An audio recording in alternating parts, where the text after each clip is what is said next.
review some of the stuff you learned from last year. So the title of the note, speed and velocity. But first, let's talk about two quantities. There are scalar quantities and there are vector quantities. So a scalar quantity has magnitude, which means size. It's like the number, like 5, 8, 23, okay, but no direction. We always put units on our numbers. So anyway, so scalar quantities has magnitude but no direction, like 3 meters, 10 degrees, 20 kilometers per hour, 80 kilograms. Those are all examples of scalar quantities. A vector quantity has both magnitude, so it has a number, has a size, but we also put a direction with it. And the direction is going to be in a square bracket, so 3 meters east. So the big difference between scalar and vector is that scalar, no direction. Vector actually has a direction. The next thing you learned last year was the difference between speed and velocity. So both of them are basically the total either distance or displacement travel divided by time. So we're always going a distance divided by time or a displacement divided by time. So the big difference is in a speed, there's no direction. So we use the word distance divided by time. In a velocity, velocity is a scalar quantity. And the other way you can tell something is scalar is we put this little harpoon above it. It kind of looks like a half arrow. So it's a line and it hooks back a little bit. So it's velocity is equal to the displacement divided by the time. Displacement is a vector quantity. So speed, scalar, velocity is actually a vector quantity. We also looked at graphs. So when you have a graph, finding the slope of the graph is actually really important to us. So if you want to determine the average speed, if you wanted to determine the average speed of a distance time graph, well, you put a dot at where you want the time interval to start, you put a dot at where put the time interval to end, and you find the slope of that line. So the average speed is the slope of the line joining 2 points on a position time graph. Position time means it's a distance versus time graph. Sometimes you don't want the average speed, but you want the instantaneous speed. So that means at that exact instant. So if I'm speeding down the road, doesn't matter if I was doing the speed limit the whole time and I just sped up, started speeding for like the 5 seconds, the police officer had the radar gun on me, that's what he cares about at that instant. Another example is if you're just driving and you glance down that speedometer, okay, it's what you see at that instant. So instantaneous means at a very specific time. So instantaneous speed and velocity, well, you find it from a graph as well. Okay, so the speed or velocity at a particular instant. And if you have a curve, what you do is you draw a tangent to that curve. So you put a dot down at the point that you're interested in, put your ruler down, and you find the slope of that line. Now a tangent touches the curve in one spot without crossing through it, and only touching in one spot. So when we draw a straight line, you kind of line up your ruler so that it only touches right there in the one spot. You find the slope of that. You're going to learn in calculus class this definition.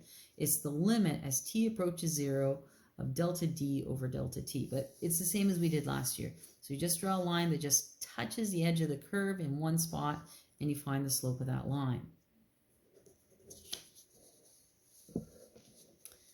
We looked at several graphs that represented uniform motion. So uniform motion means your speed is constant, it's not changing. So in the first graph here, I have a distance versus time graph. And if it's a horizontal line, let's pretend this distance was 3 meters. So at 1 second, I'm at 3 meters, 3 meters, 3 meters, 3 meters. I'm not going any further away. It means I'm basically standing still. The next one is if it's sloping up. Well, the slope of a distance time graph is my speed. So if I wanted to figure out my speed of a straight line, then all I have to do is find the slope of that line. So in a distance time graph, the slope of this one was just 0. The slope of this one will give me a number, and that gives me my speed. Another type of graph we looked at was a speed time graph. So let's pick a random number. Let's say this was 1 meter per second. Well, here I'm going 1 meter per second, still going 1 meter per second, still going 1 meter per second, still going 1 meter per second. So when it's a straight horizontal line for a speed time graph or velocity time graph, we know your speed is actually constant. So we don't always have uniform motion. So straight lines when it's a distance time graph has to be a horizontal line when it's a speed time graph. But if your speed is changing, then what we have is acceleration.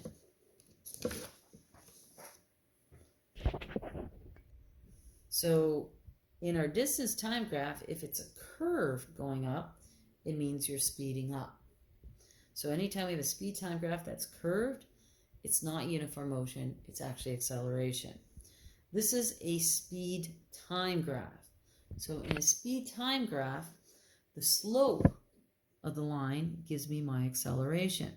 Now, we did this as well last year, was if you take from the line and you drop it down to the x-axis, in case here it's a t-axis, it gives you your distance traveled or your displacement. So slope is the acceleration and the area is the displacement. We're not going to spend too much time on this one, but in an acceleration time graph, okay, it needs to be a straight line. It needs to be a straight line. So if my acceleration due to gravity was 9.8, let's say this was 9.8, 9.8, 9.8, 9.8, 9.8. I'm still speeding up, but my acceleration is constant. Now, we had said way over here that when we slope up, we're speeding up. In this graph over here, I have the opposite. I'm sloping kind of like down. It's flattening out. That means I'm slowing down or decelerating. Deceleration is the same thing as saying acceleration, but we make it negative. If I do that tangent thing I talked about, so in the beginning here, if I put my ruler down, what we see is my slope is really steep. A little further, if I draw a tangent here, my ruler is less steep. That means my slope or my speed has gotten smaller. If my slope is smaller again, I'm slowing down even more to the point where my tangent will be a horizontal line and I'm no longer speeding. I'm going at a constant speed.